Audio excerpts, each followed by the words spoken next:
오늘 마태복음 10장 24절부터 42절의 말씀 가지고 목숨을 얻는 길이라는 제목으로 하나님의 말씀 선포하도록 하겠습니다. 주일 오후에 마태복음 개관을 제가 조금 했는데 조금 시간 관계상 일찍 끝낸 관계로 조금 더 나가고 설교를 하도록 하겠습니다. 화면 띄워주시면 네. 지금 이야기는 어떤 이야기냐면 교재를 가지고 계신 분들은 7페이지 보시고 예수님의 5가지의 설교가 있잖아요. 네?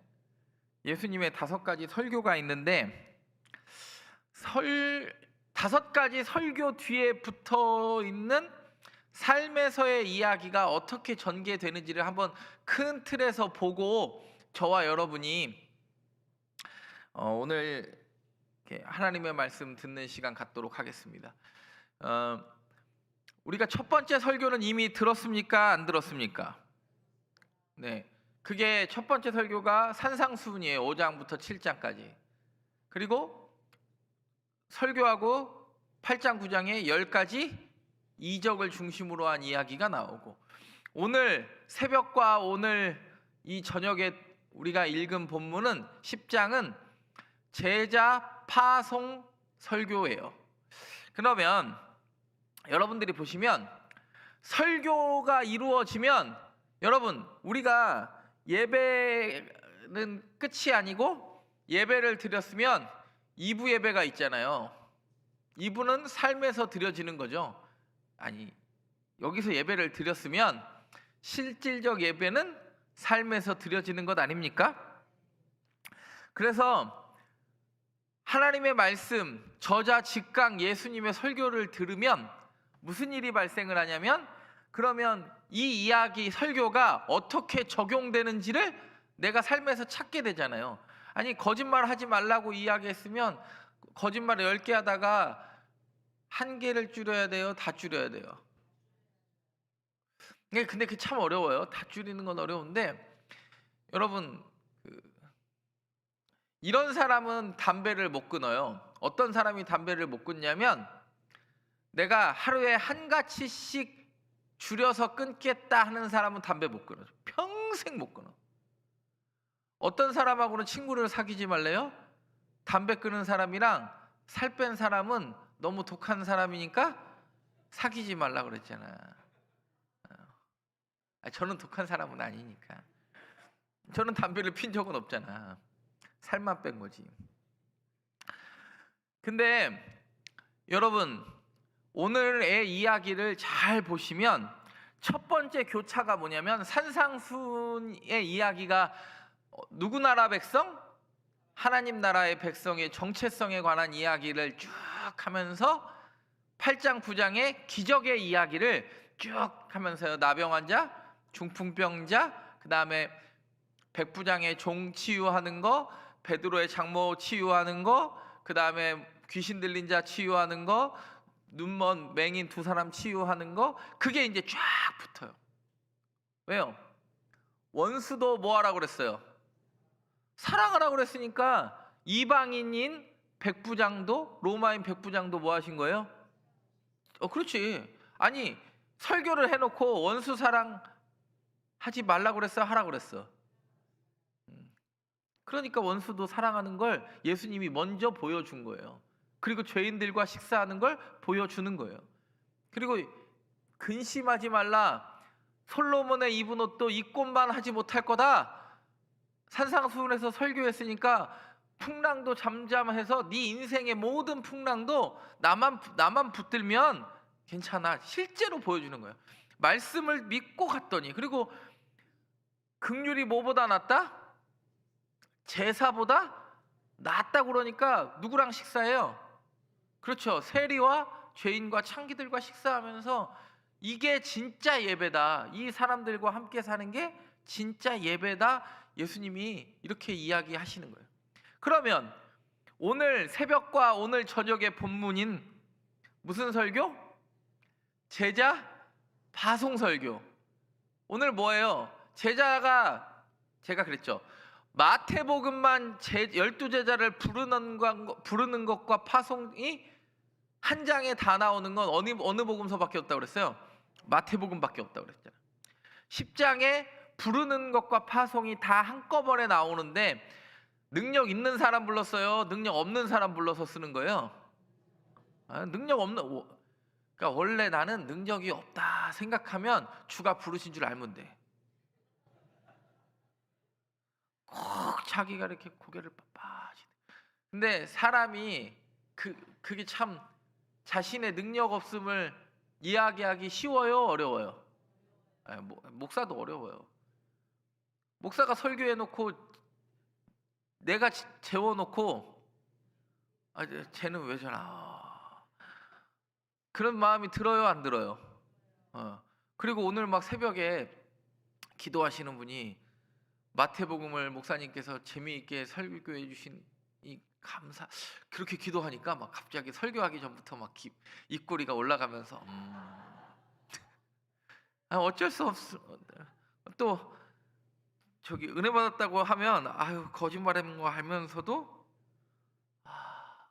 내가 은혜를 줬나 그런 마음이 드는 게 사람인데, 내가 아니라 누가 능력 주셨다고요?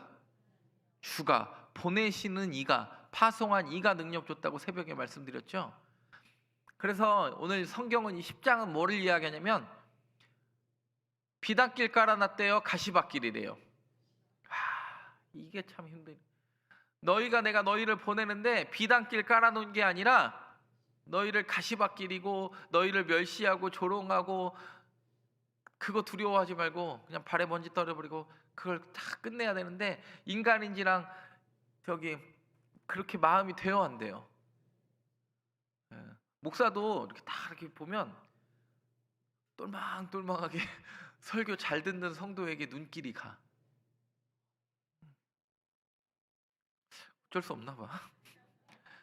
그리고 우리가 아는 대로 회당에서 매질을 당할 거고 가족들이 분열할 거다. 이거는 이단에 빠져가지고 가족들이 분열할 거랑은 상관없는 이야기라고 아까 말씀드렸죠. 그리고 오늘 10장에 이제 좀 있으면 우리가 오늘 본문에서 나를 부인하고 자기 십자가를 지라고 이야기하시니까 13장 세 번째 설교가 나오기 전에 11장과 12장에 실제로 박해당하는 일 끊임없이, 내일 본문이죠. 세례 요한의 제자들도 의심하고 사람들도 오실 그이가 당신 맞습니까? 계속 뭐예요? 나 지금 하나님, 살아있는 하나님 예수 그리스도가 나를 보냈는데 사람들이 끊임없이 당신이 맞습니까? 당신이 너는 뭔데 자꾸 그러잖아요. 그리고 나서 오히려 왜 너네는 안식일을 지키지 않는가? 그리고 바리새인들이 비방하는 제자로서의 역할을 하다 보니까 현실적 문제에 직면해요. 우리 교회는 그런 일이 없지만 주방 봉사하다가 그런 일이 많이 있잖아요. 기분 좋게 주방으로 파송을 딱 받았는데 갑자기 옆에 지나가던 권사님이 딱 한마디 합니다. 오늘 국은 짜네.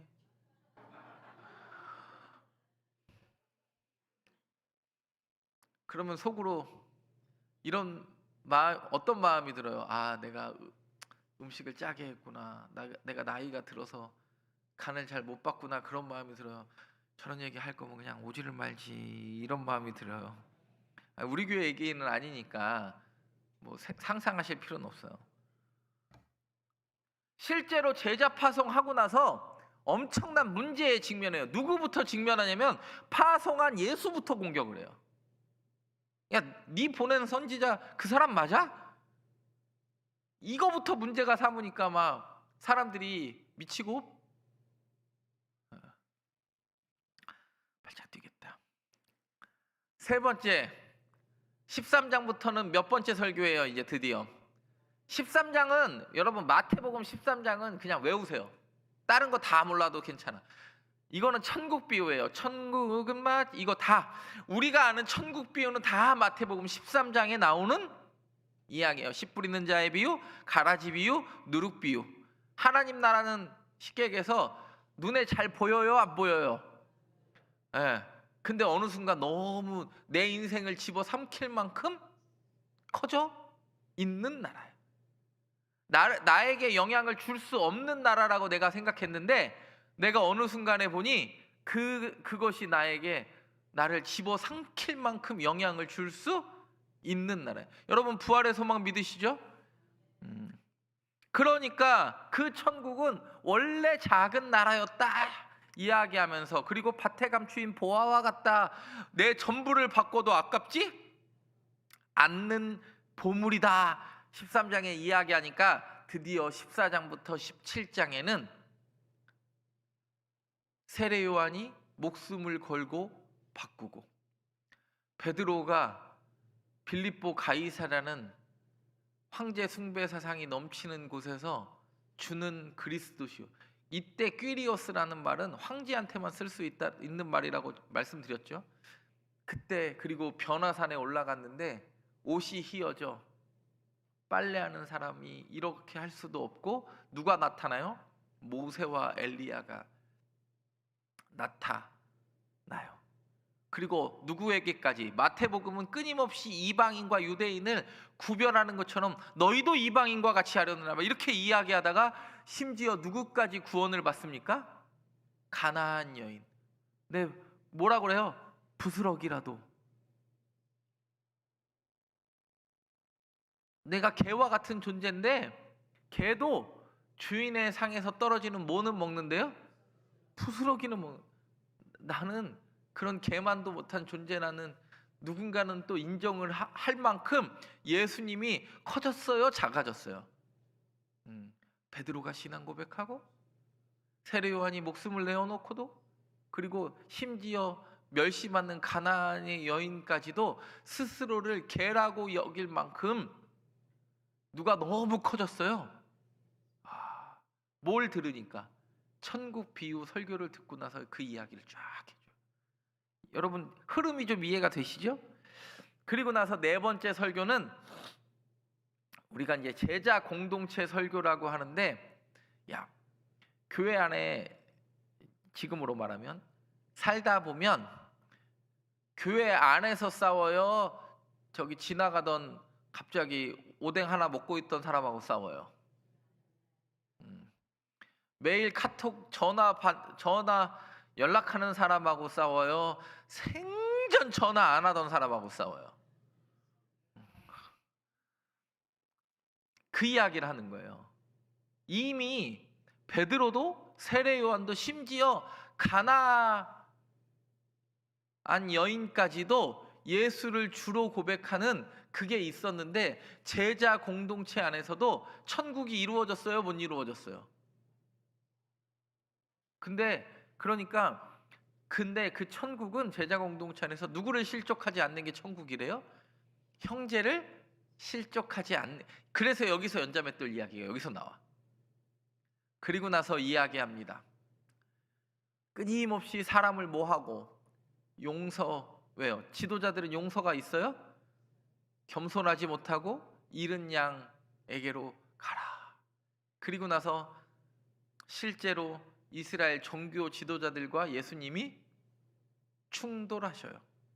그게 19장부터 23장의 엄청난 논쟁의 이야기죠. 성전을 뒤엎어버리고 부활이 없다는 바리새인들과, 그리고 세금을 누구한테 바칠 것이냐, 막 이런 걸로 논쟁을 하시고, 마지막 다섯 번째 설교 24장과 25장은 종말 설교라고 이야기하는데, 우리가 아는 대로 인자의 재림이 이러할 거다 그러면서 세 가지의 이야기를 듣는데, 슬기로운 다섯 처녀와 미련한 다섯 처녀, 열 처녀와 그리고 달란트 비유. 이미 여러분 마태복음은 시작이 조금씩은 달라요. 어떤 사람은 이미 5개를 받은 사람이 있고 2개를 받은 사람이 있고, 시작이 똑같은 건 어느 복음서예요? 누가복음이에요. 왜요? 이미 마태복음은 시작 자체가 어디서부터예요? 아브라함부터 시작해요. 누가복음은 시작이 같아요. 거슬러 올라가서 우리는 다 누구의 자녀? 하나님의 자녀니까 시작이 같아요. 그리고 양과 염소의 비유를 이야기하며 구속사의 절정인 어디로 가냐면 최후의 만찬과 겟세마네와 십자가의 부활과 그리고 마지막 끝 이야기가 뭐예요? 내가 너와 항상 함께 있으리라. 그래서 보면 마태복음을 관통하는 거대한 흐름을 보면 산상수훈을 보면서 10가지의 이적을 통하여 권세 이야기를 하고, 제자 파송하면서 비단길 깔아놨다고 그래요? 가시밭길이라고 그래요. 가시밭길이라고 그러고, 비유를 설명하면서 여기서 머무르지 않고 세례 요한과 베드로뿐만 아니라 심지어 누구까지? 가나안 천한 여인까지도 그 복음이 확장되어 가고 있다. 근데 어디에 문제가 생긴다? 그러니까 공동체 안에 왜? 안디옥 교회가 무슨 문제를 갖고 있었어요? 이방인 그리스도인과, 그러니까 헬라인 그리스도인과 유대인 그리스도인들이 끊임없이 색깔이 다르다는 이유로, 언어가 다르다는 이유로 충돌하고 갈등했으니까, 그러나 그 공동체의 설교가 충돌할 수밖에 없는데, 날마다 뭘 선택하라? 하나님의 복음을 선택할 수 있는 아름다운 공동체 된다. 갈등이 없을 수는 없으나, 그리고 종말 설교하고 마태복음이 처음부터 이야기했던 처음에도 임마누엘, 끝도 임마누엘. 할렐루야. 어떻게 5가지 설교가 좀 점점 눈에 들어옵니까? 제가 참고로 왜 마태복음은 자꾸 5가지 설교 뒤에 이렇게 이야기가 붙는가? 누가복음은 전혀 다른 구조예요. 나중에 이제 누가복음은 보시면 알겠지만 이게 누가복음은 설교 구조가 익숙하지 않으니까 이야기 형식, 역사가잖아요. 그래서 누가복음은 9장 51절부터 19장 36절까지가 갈릴리에서 어디까지 내려오는 이야기냐면 예루살렘으로 내려오는 여행기가 길어요. 그러니까 쉽게 얘기해서 이제 여행기를 뼈대로 그러니까 여행 전 갈릴리의 이야기와 여행기와 그리고 예루살렘 도착 이후의 이야기로 이렇게 나눠지는 게 누가복음의 구조라면, 마태복음은 뭐로 이루어졌다? 5가지 설교로 이루어졌다. 어느 정도 느낌이 이해가 되시죠? 근데 혹시 잃어버릴 것 같아도 괜찮아요. 어차피 내년 되면 누가복음 할 때 또 복습해야 되니까. 예, 목사가 굉장히 할 만한 사명의 직업이에요. 또 내가 분명히 설교했어도 사람들이 처음 듣는 것 같으면 저도 처음 이야기하는 것처럼 이야기할 수. 한번 따라해 보겠습니다. 목숨을 얻는 길. 성경은 이야기해요. 잃어야 산다. 목숨을 내어 놓아야 산다 그래요. 예수님이 오늘 마태복음 10장 39절에 보면, 본문에 마태복음 10장 39절 교재 몇 페이지죠? 85페이지죠? 교재 85페이지 피시고 마태복음 10장 39절을 교재 피신 분들 읽겠습니다. 시작. 자기 목숨을 얻는 자는 잃을 것이요 나를 위하여 자기 목숨을 잃는 자는, 그러니까 목숨을 얻는 길은 내 목숨을 내어 놓아야 실제로 내가 산다. 성경은 이야기합니다. 마태 공동체가 처한 형실은 복음의 역설과 관계되어 있습니다. 실제로 많은 사람들이 박해 때문에 죽어갔고 교회 안에 어마어마한 갈등이 일어났습니다. 예수를 따르다가 우리는 길을 잃으면 어떻게 해야 하는가? 목숨을 얻는 길, 첫 번째 한번 따라해 보겠습니다. 두려움을 넘는 길. 오늘 본문 24절에 보면 제자가 그 선생보다 또는 종이 그 상전보다 높지 못하다. 그러니까 쉽게 얘기해서 예수님이 오늘 제자들을 파송하면서 나는 누구보다 높다. 내가 진짜 능력 있고 진짜 하나님이니까 걱정하지 말고 두려워하지 말고 가라. 뭐라 그래요? 제자가 선생보다 높지 못하고 종이 주인보다 높지 못한데 나는 누구다? 나는 너의 하나님이야. 너의 창조자야. 근데 가면서 끊임없이 불안해요. 믿음이 흘러 넘쳐요. 내가 믿음이 있다고 이야기하는데 믿음이 없다고 이야기할 때가 가끔 있는 게 아예 내 믿음을 점검할 생각조차도 하지 않을 때가 있어요. 여러분 자동차 끌고 나가서 기름 앵고 나면 앵꼬가 막 간당간당 바늘이 간당간당 하면 벌써 고속도로 같은 데서는 식은땀이 나죠. 다음 휴게소까지 갈 수 있을까? 없을까? 이란 전쟁이 나니까 어제 제가 어디를 다녀오는데 이란 전쟁이 나니까 기름값이 오른다는 소문이 들리니까 주유소에 사람들이 많더라고. 그래서 저도 줄을 섰을까요? 그냥 갔을까요? 저는 섰지. 아니 더 오르면 어떡해. 저는 섰어요. 나도 넣고 가야겠다 이거. 왜요? 사람들이 다 넣으려고 저기 우리 냉면집 옆에 그 주유소 있잖아요. 거기도 저도 지금은 뭐 할 때예요? 은혜 받을 만한 때요. 구원에 날린 것처럼 지금은 기름 넣을 때고. 아니 이게 보통 너 왜 이렇게 서 있나 했어요. 차가. 그랬는데 기름값이 오를까봐 서 있다는 거예요. 그럼 나도 뒤질세라. 사람은 원래 그래요. 근데 내가 가는 길이 만약에 내가 주유소에 기름을 넣으러 갔는데 만약에 어제 같은 경우에 사람이 한 명도 없는 주유소 들어가져요? 안 들어가져요? 불도 꺼져 있고 이게 지금 열었는지 닫았는지 그런 주유소 안 들어가죠. 여러분 생각을 해보세요. 지금 예수님이 가라는 길은 사람들이 몰리고 분위기에 편승하는 길이에요? 분위기를 역행하는 길이에요? 기름값 올랐는데 아유 언젠가 내리겠지. 기름 열심히 타다가 앵꼬 날 것 같은 지금 막 불이 들어왔는데도 나는 더 버티리라. 그거는 뭐라고 그러냐면 전문 용어로 굉장히 좀 이거 신학적인 용어인데 이해하실 수 있을지 모르겠는데 객기라고 그래요 그런 걸.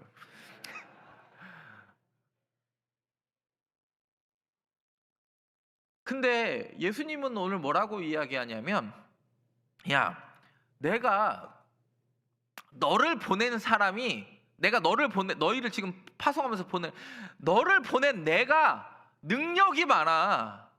야 보내는 사람보다 능력 있는 사람 봤어? 네 능력을 걱정하지 말고 내게 능력이 있음을 가서 증명해. 오늘 지금 그 이야기 하시는 거 아니에요? 종이 주인보다 상전보다 높지 않다. 걱정하지 마. 그랬더니 오늘 뭐라고 그러냐면 27절에 보세요. 27절에 내가 너희에게 어두운 데서 이르는 것을 광명한 데서 말하며 너희가 귓속말로 듣는 것을 집 위에서 쉽게 얘기해서 야 쫄지 마. 사람들이 위축되면 무슨 느낌이 들어요? 맞나? 틀린가? 끊임없이 뭐 하게 돼요? 의심하게 돼요. 그러니까 31절에 이 이야기를 결론으로 내세요. 시작. 두려워하지 말라. 너희는 많은 참새보다 귀하니라. 두려워하지 말라. 왜요? 이미 두려워? 가는데도 주님 이 길 맞죠? 자꾸 또 뒤돌아보면 여기 맞아요? 따라오는 거 맞죠? 마치 옛날에 푸세식 화장실에 엄마 밖에 있지? 아니 제자들이 너무 불안하니까 나 여기 있어. 엄마 나 여기 있어. 여러분 예수님도 알아요. 여러분들이 두려워하는 거. 근데 오늘도 예수님은 우리에게 이야기합니다. 참새가 하나스라리온이든 두아사리온에 팔리는 것보다 물가 오르는 거, 기름값 오르는 걸 귀신같이 알아맞추면서 너희는 어떻게 너 보낸 사람을 모르냐. 너 보낸 사람을. 나한테 하는 이야기 같아 갑자기. 근데요 여러분, 제가 두려워하지 않는 일 이야기 하나를 해드리겠습니다. 오늘 수요 예배만 오신 분들만 듣고 가시면 돼요. 다른 분들은 토요일 날 얘기할 거니까. 이번 주 토요일 날부터 SBS 성경 공부를 개강하려고 그랬어요. 근데 신청자가 좀 적더라고, 지난 학기에 비해서. 그랬더니 왜 이렇게 신청자가 없나 봤더니 권사님들이 목사님 사순절은 그냥 마태복음만 묵상하고 싶고 다른 성경이 들어오면 해골이 복잡해서 큰일 날 것 같습니다. 그래요. 또 다른 성경을 넣기가 지금 마태복음도 힘든데 또 다른 성경을 머리에 넣기가 너무 힘들고 지금 사순절 때문에 힘든데 새벽기도 나와서 성경 공부까지 하고 가면 해골의 복잡함을 이루 말할 수 없을 것 같습니다. 그렇게 얘기를 하시더라고. 그래요? 난 또 그런 말은 또 잘 듣잖아. 그래서 옆에 있던 권사님이 목사님, 그럼 이번 학기에는 쉬면 어떻습니까? 그래요. 그 말은 또 내가 안 듣죠. 연기는 가능하지만 쉬는 건 안 된다. 그래서 제가 그랬어요. 그러면 부활주일 사순절은 마태복음만 그냥 열심히 보시고 부활주일 이후 부활주일 그 주 토요일부터 개강해서 11번을 진행을 하겠다. 4, 5, 6월 말까지. 그러면 다 책 한 권씩 뛸 수 있으니까. 그건 됐죠? 그랬더니 좋대. 이번 학기 쉬는 건 안 될까요? 그건 안 된다. 한 번 쉬면 서면 앉고 싶고 앉으면 눕고 싶고 쉬는 건 안 된다.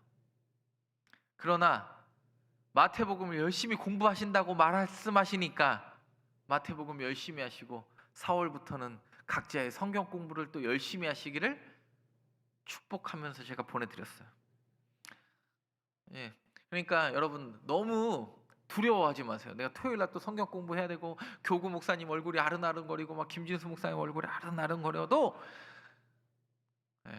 여러분들에게 특별한 자유를 한 달간 드릴 테니까 방학이 아니고 마태복음 열심히 하시기 바랍니다. 이사야 8장 12절과 13절을 보면 이렇게 이야기합니다. 이 백성이 반역자가 13절만 읽겠습니다. 시작.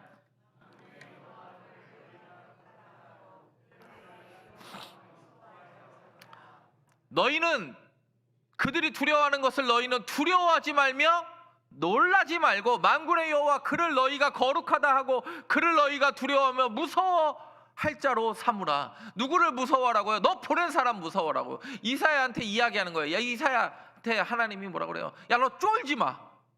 왜? 주여 내가 여기 있나이다 나를 보내소서 하는 것도 이사야지만 여전히 왕 앞에 나아가고 백성들 앞에 이야기하는 게 불안한 것도 이사야예요. 그때 하나님이 뭐라 그러냐면 이사야 너 걱정하지 마. 두려워하지 마. 내가 네 뒤에 있어. 사랑하는 송정교회 성도 여러분, 주께서 우리 뒤에 계십니다. 진짜 하나님의 은혜라고 믿습니다. 40일 동안 결단을 하셨든 중간에 포기하셨든 오늘 내일부터라도 나아보려고 마음 먹으셨든 그 모든 과정에 역사하시는 분이 하나님이시고 또 마귀 유혹에 넘어지는 것도 우리 인생이고 그걸 또 딛고 일어나는 것도 우리 인생이에요. 오늘 주님이 우리에게 이렇게 이야기합니다. 너 오늘 수요예배 나왔으니까 내일 새벽은 쉬어라. 쉬어라. 그러니까 뭐라고 대답하고 싶어요? 아멘 주여 그러하외다. 그런 마음이 차오를지라도 여러분 두려워하지 마시고 그 주께서 열어주시는 그 길로 갈 수 있는 저와 여러분 되기를 바랍니다. 그게 그분이 우리를 보낸 이유예요. 두 번째 한번 따라해 보겠습니다. 신앙 고백의 길. 목숨을 얻는 길 두 번째는요, 무슨 길이요? 신앙고. 인생에서 예수를 주로 어떻게 고백하느냐가 매우 중요합니다. 그랬더니 32절에 뭐라고 그래요? 32절, 33절 시작. 누구든지 사람 앞에서 나도 하늘에 계신 내 아버지 앞에서 그를 시인할 것이요. 누구든지 사람 앞에서 나도 하늘에 계신 내 아버지 앞에서 그를 여러분, 입으로 내가 예수를 주로 믿습니다. 세례 받을 때 그러잖아요. 주 예수를 구주로 믿는 내가 누구누구에게 내가 성부와 성자와 성령의 이름으로 세례를 주노라. 그러면 아멘 하잖아요. 근데 여기서 우리가 세례 받을 때나 결단할 때 보면 아멘 하는데 그냥 입술로가 아니라 삶의 고백이 일어나야 그 사람이 제자예요. 삶의 고백이 일어나지 않는데 어떻게 제자라고 할 수 있습니까? 이게 참 어려운 일이에요. 참 목사도 얼마나 간사한지, 제가 작년에 우리 장로님들한테 정책당에 하면서 내년에는 40일을 알로합니다. 그랬더니 갑자기 연휴가 첫날인데 이날은 어떻게 합니까? 그러는 거예요. 그러면 하루 빼면 며칠이에요? 39일이지 사수는 아니잖아. 그냥 갑니다. 그래서 그러면 연휴가 첫날이니까 첫날은 장로님들이 찬양을 하겠습니다. 그래서 첫날 장로님들이 한 거예요. 여러분, 근데 제가 그때 어떤 생각이 들었냐면 40일이니까 힘드니까 적게 나오면 적게 나오는 대로 기도하고 40일을 결단한 사람들과 행복한 사순절 보내면 좋겠다, 그런 마음으로 제가 시작한 거예요.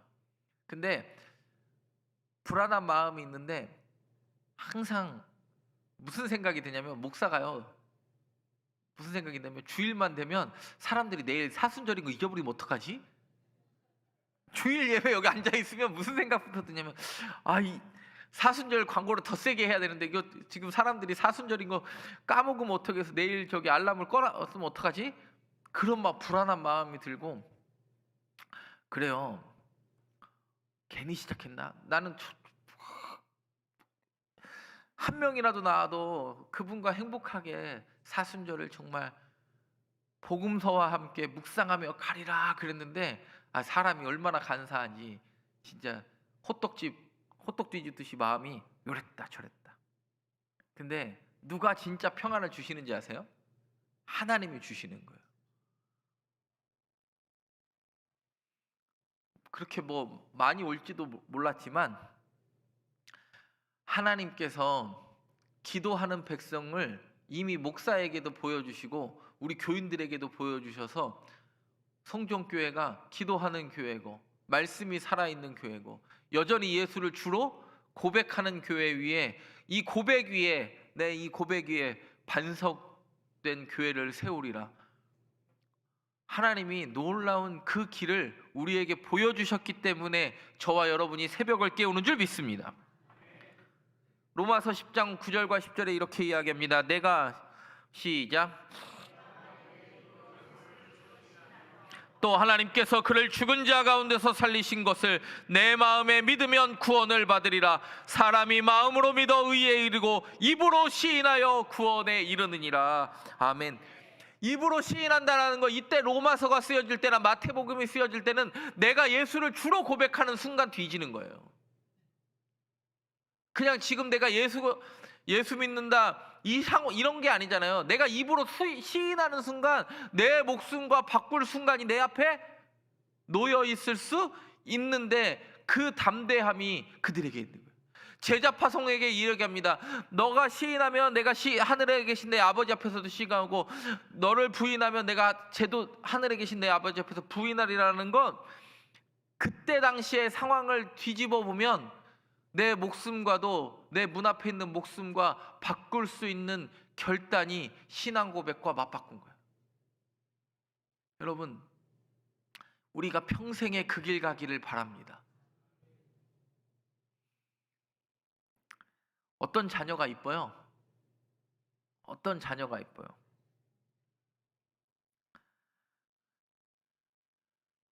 여기 정정자 권사님도 두 아들과 딸 하나 있는데 어떤 자녀가 이뻐요? 대답하지 마세요. 저기 둘은 또 교회 우리 교회 나오니까 저기 큰일 난다. 대답하지 마. 그냥 속 대답하면 들을 수도 있잖아 또. 자녀가 셋 있잖아요. 어떤 자녀가 이쁘냐면 새벽기도 나온 놈이 이뻐요. 어제 우리 둘째가 지금까지 계속 개근을 하다가 오늘 새벽에 축구를 한다는 거예요. 근데 우리 아들이 축구를 엄청 좋아해요.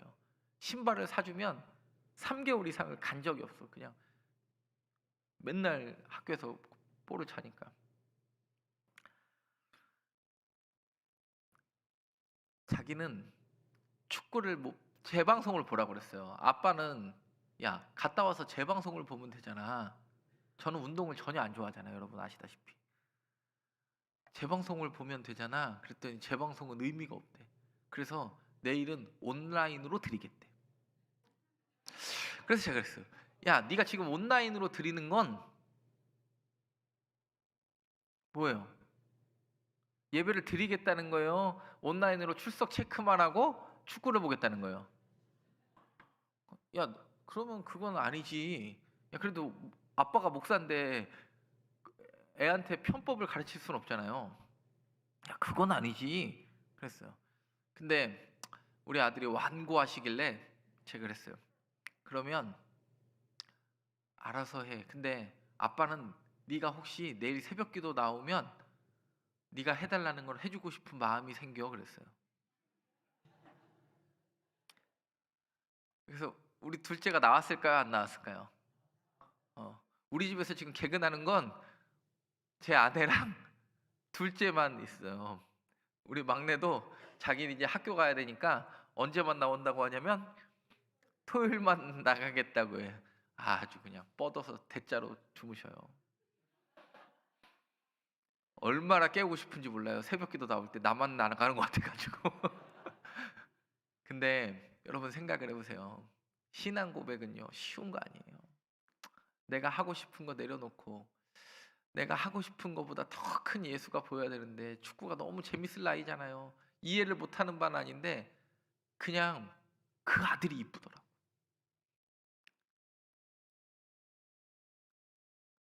여러분도 그렇잖아요. 하나님의 마음도 그럴 것 같아요. 누가 제일 이쁜가? 여러분 혹시 40일 동안 여러분들의 기도의 제목 위에 하나님이 은혜를 베풀어 주시면 내가 기도가 너무 깊어서가 아니라 기도를 너무 잘해서가 아니라 내가 자지 않고 잠보다 더 주님이 소중하다고 여겨진 그 40일의 고백 앞에 하나님이 응답 주시는 줄 믿습니다. 저는 하나님이 그런 하나님이라고 생각해요. 저는 우리 둘째가 큰애가 공부를 잘하면 갑자기 큰애한테 마음이 갔다가 둘째가 새벽 기도를 열심히 나오니까 아우 얘는 뭘 해도 될 것 같아. 아니, 아빠 마음에. 여러분들이 어느 순간에든지 예수가 끝까지 주로 고백되는 순간이 있기를 간절히 바랍니다. 세 번째 한번 따라해 보겠습니다. 목숨을 얻는 길 세 번째는 역설을 경험하는 길. 34절에 뭐라고 하냐면 역설이 뭐예요? 이미 패러독스는 이미 설명 안 한다도 이미 아실 것 같아서 내가 세상에 화평을 주러 온 줄로 화평이 아니고 뭘 주러 왔대요? 예, 그래가지고 집안 불화가 일어날 거다 집안 식구다. 그래서 여러분 그리고 나서 뭐라고 그래요? 39절에 이렇게 이야기합니다. 39절 시작.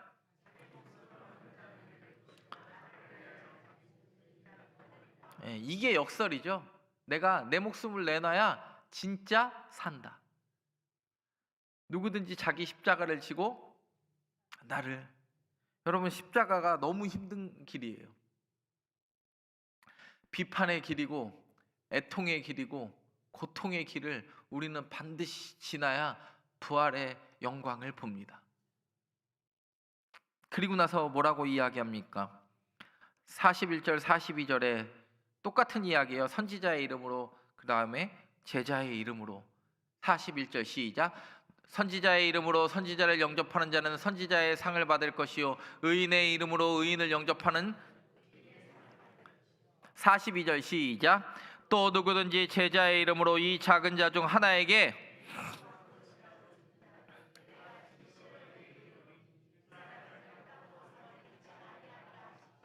내 이웃에게 한 것이 다 내게 한 것이다. 여러분, 가봅시다. 여러분의 기도의 제목 위에 하나님께서 응답하실 줄 믿습니다. 내가 죽어야 예수가 산다라는 그 역설이 내 인생에 경험되어져야 삽니다. 제가 이렇게 보면 얼마나 감사한지 몰라요. 요즘 그래도 계약했는데도 아이들이 나오는 거 보니까 기가 막히고, 개강했는데도 청년들이 나오는 거 보면 기가 막히고, 너무 기가 막혀. 근데 여러분, 사순절 이 기도의 시간이 여러분의 일생일 때의 추억이 되기를 바랍니다. 내가 이때 기도했던 그 하나님의 놀라운 역사가 여러분의 신앙의 기억이 되기를 바라고, 우리 자녀들의 신앙의 기억으로 남기를 바랍니다. 우리가 언젠가, 내년에는 어떻게 할지 모르겠지만 언젠간 대부분의 40일조차도 4일도 힘든 새벽 기도를 40일을 했다. 하나님이 감당하게 하셨다. 저는 오늘 사무실에서, 사실 요즘은 거의 꼼짝을 안 하거든요. 오늘도 점심 먹고 와서 사무실 밖을 나간 적이 없는데, 뭐 뒤돌아서면 설교하고 뒤돌아서면 설교하니까 뭐 어디 뭐 움직이기도 어렵고, 예? 저기 하나님이 근데 능력 주시더라. 40일을 어떻게 지낼까 했는데 벌써 3분의 1이 지났어. 너무 기가 막히지 않아요? 어떻게 할까 하다가 눈이 떠졌어요. 어제 오늘은 제가 새벽기도 끝나고 잠을 뭐 깊이 잠은 못 잤는데, 새벽기도 끝나고 잠을 자지 않고 계속 깨어 있었어. 오늘 아침도 아침 약속이 있고, 어제는 또 병원이 어제인 줄 알고 깨워가지고 아침 일찍 병원 가려고 나섰더니 저기 접수 받는 분이 뭐라는지 알아요?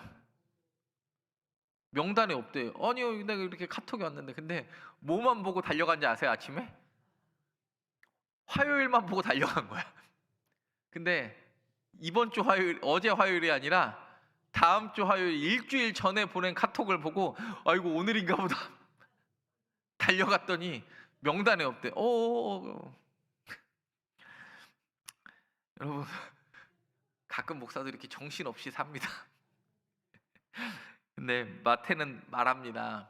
목숨을 지키려 하면 잃어버리고, 목숨을 잃어버리려 하면 오히려 나를 보내신 이로 말미암아 지키는 놀라운 인생의 역설을 경험하게 된다. 하나님이 저와 여러분 반드시 붙잡습니다. 절대 놓지 않으실 겁니다. 역설을 경험하는 정말 목숨을 얻는 저와 여러분의 신앙 여정 되기를 간절히 바랍니다. 기도하겠습니다. 주님, 오늘 말씀을 통하여 참된 생명의 길이 무엇인지 깨닫게 하시니 감사합니다. 우리가 여전히 붙들고 있었던 것들, 놓지 못했던 욕심과 두려움을 주 앞에 내려놓게 하옵소서. 십자가를 피하는 삶이 아니라 십자가를 지고 따르는 제자의 길을 담대히 걸어가게 하옵소서. 사람을 두려워하기보다 하나님을 경외하는 믿음 주시고, 어떤 상황 속에서도 예수를 부인하지 않는 신앙 주옵소서. 작은 선김 하나, 냉수 한 그릇의 사랑이라도 주의 이름으로 흘려보낼 수 있는 결단이 있게 하시고, 십자가를 깊이 묵상할 뿐만 아니라 십자가를 지나 부활의 영광도 보게 하옵소서. 예수님의 이름으로 기도드립니다. 아멘.